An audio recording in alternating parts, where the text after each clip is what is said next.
Hi, Tracy Marshall here with tips to help grow your money tree. I've been in the financial industry a long time, and I've done a ton of financial plans and retirement income plans for people. And there's a big trend that's happening that's getting a little bit disturbing.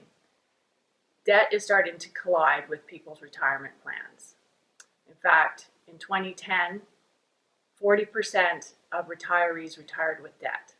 2 years later, in 2012, that number went up to 59%.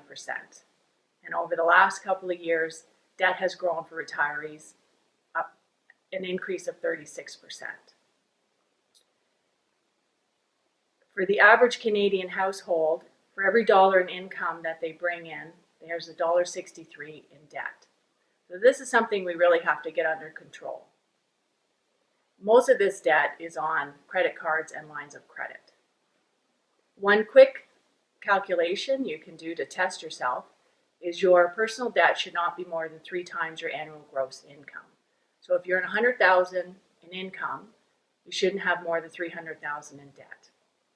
Something else that you can do is check your credit score. Equifax is the most popular one. You can go to their website. And your credit score is a numerical representation of your past and current credit. It'll be between 300 for worst and 900 for the best. The average is around 600, up a little bit. In fact, you need 680 as a credit score to acquire any kind of debt. So if you're thinking of getting a mortgage, you want to check and make sure you at least have 680 as your credit score. Excellent credit is about 760, so that should be your goal, to have excellent credit.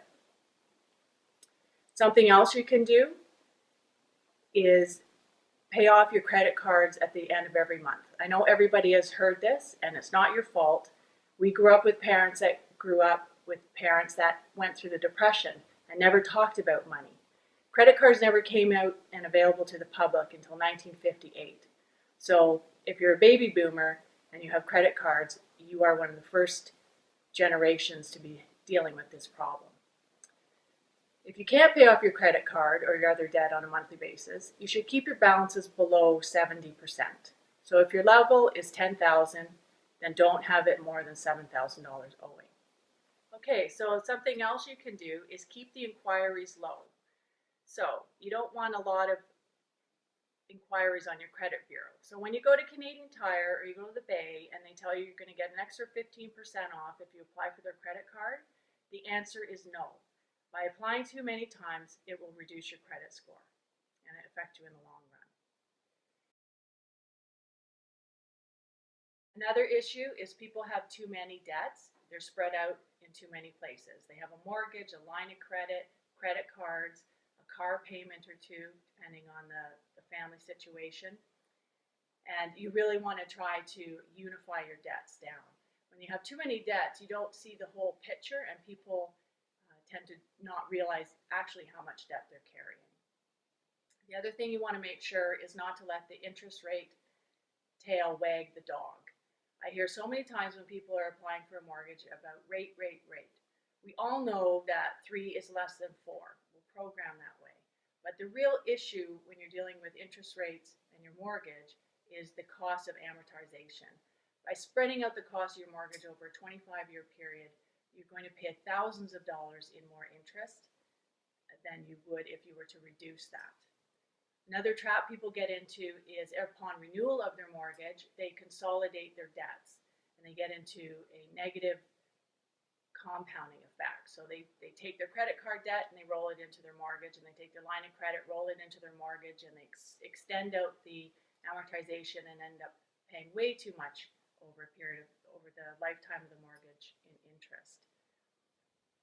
And then on top of that, they'll turn around and re-rack up debt on their credit cards and their line of credit. It's just a vicious cycle that is going in the wrong direction, and we have to change it. You have to change your behavior. You have to unify your debt and make it easier to control.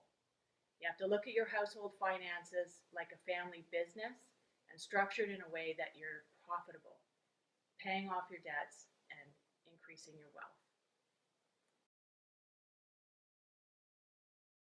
So to help make your family household profitable, you You want to put together a cash flow plan. I'm not talking a budget. A budget is very restrictive and negative, and people won't stick to it out over a period of time because it doesn't allow for life and day-to-day choices. The cash flow plan gives you the choices and a framework to work within to be able to pay down your debts much faster and have the money aside to